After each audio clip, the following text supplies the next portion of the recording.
Hello, everyone, and welcome again to another Teacher Joseph podcast.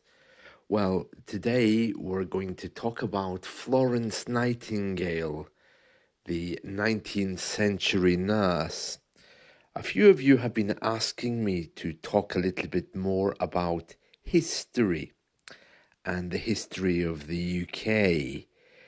So I thought today we could focus on a woman who is very important in the history of the UK. Her name is Florence Nightingale, and she's incredibly iconic. She's a name which we all know.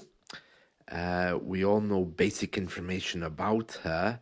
She was a nurse in the 19th century, and she pioneered changes within the nursing industry, and she also made nursing more fashionable for women, because in the old days, nurses generally were from impoverished families and they were untrained. So Florence Nightingale changed all of that.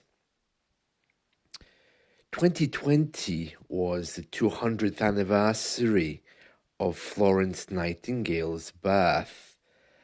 As well as being a British icon, even when we mention her name, we still get this image of a woman walking in darkness, carrying a lamp, with some kind of intense gaze, hair pulled back, and of course wearing a cap.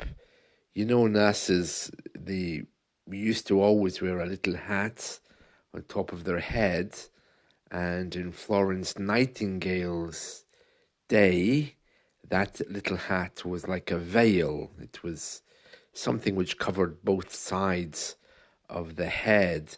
And of course, we know why that was. That's because the nursing industry, or the nursing profession, was started by nuns. That's why we often refer to nurses as sisters.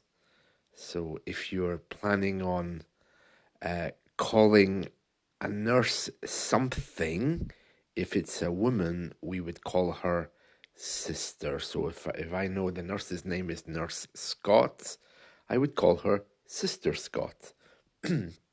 That's a little bit outdated now because, of course, we have many male nurses, but I do still hear people calling nurses sister, but we don't call male nurses brother. We generally just don't call them anything.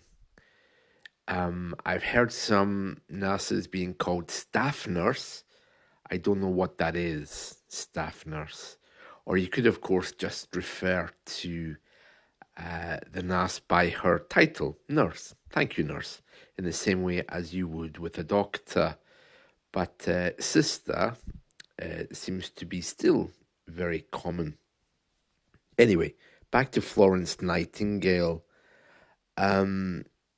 Yeah, if you look online, you'll see a lot of artwork about this woman walking in darkness with a lamp, while there's men who are soldiers who quite clearly have been in a war.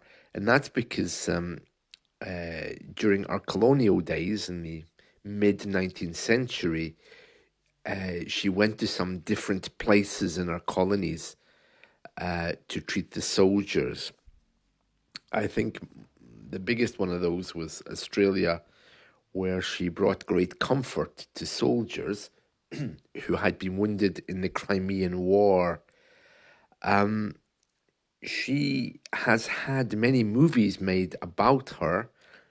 The British film star Anna Neagle was famous for portraying Florence Nightingale, and so was Jacqueline Smith. Now, I mentioned her last week because I follow her on Facebook.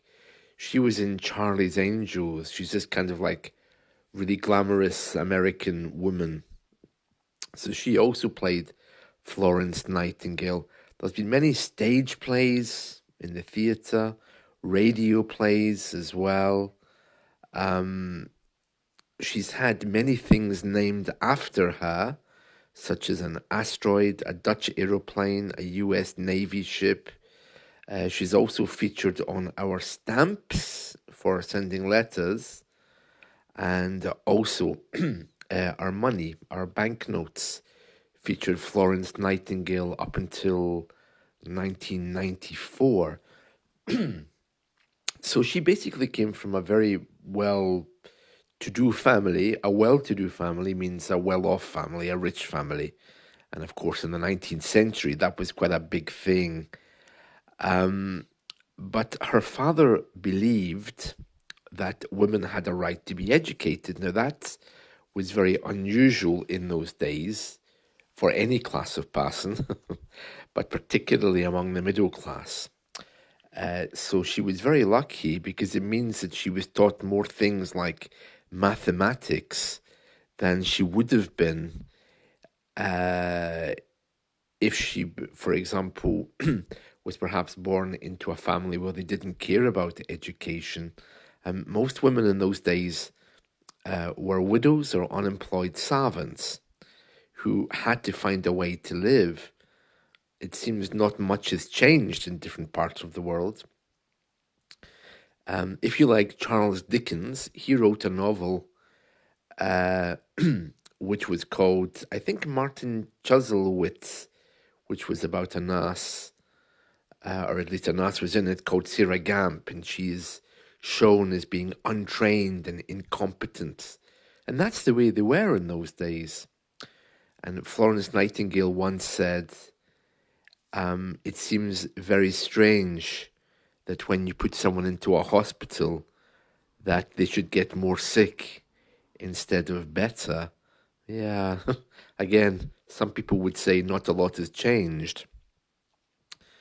So she had a lot of literary skill and personal philosophies given to her by her father. Um, and her father gave her an annual income of £500. So, of course, that helped her to survive quite well. Um, so she was involved in the Crimean War.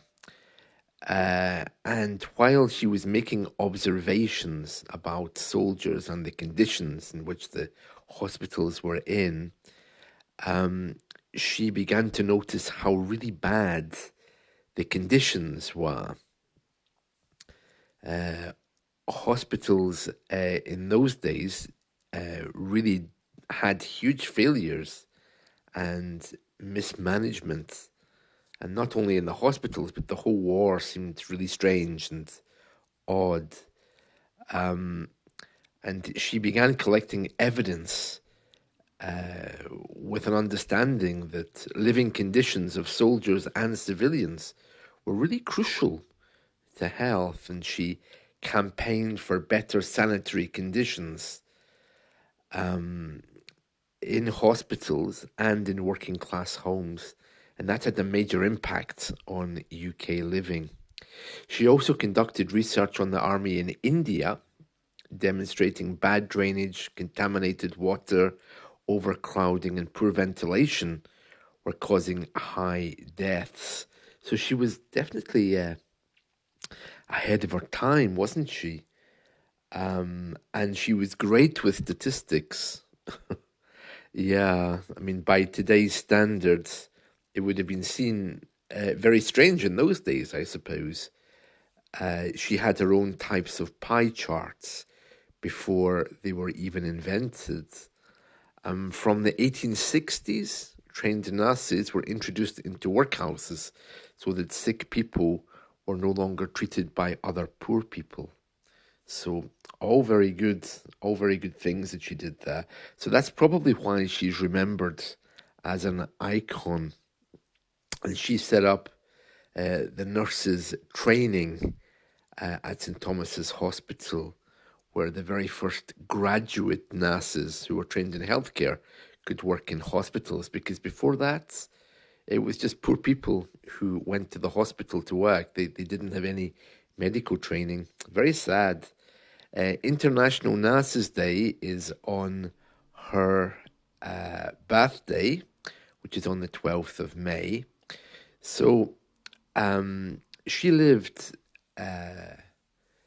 in the 1800s. That's the 19th century. So she was born around 1800s, and she did all these wonderful things. I don't know exactly when she died, but I think it probably was between 1860 and 1900. I haven't checked, but a wonderful example of a woman with a vision. We don't get that very often. I was just saying to someone the other day that principled living seems to have disappeared.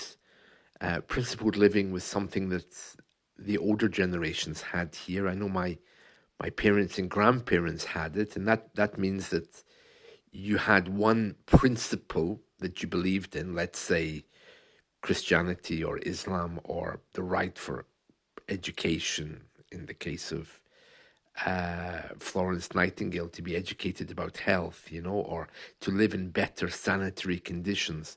And every other part of your life was changed to suit that principle. So you had one main idea or belief that you had, and then everything else fitted around that to try to compensate for that kind of idea, you know? So, really, a wonderful way of living, whereas now people tend to just look at symptoms and effects. They don't tend to see what the principle is, even if there's a principle there. So, for example, if I feel that everyone's entitled to better English, that's something which I carry into my English classes. But you might not pick that up if you just see me teaching. You might think, oh, Teacher Joseph, he has a job. So a principle is something which is centered in your life, and then all other parts of your life are centered around that. So, for example, if you have a principle that you don't like gambling, then of course you don't gamble. You encourage other people not to gamble, and you don't marry a gambler. So things like this. But these days, people tend not to live like that. So Florence Nightingale clearly had a principle and a vision. So that's wonderful, isn't it? Well, that's it from me, and that's all about Florence Nightingale. So I hope you've enjoyed this, and let's talk again soon. Thank you, and goodbye.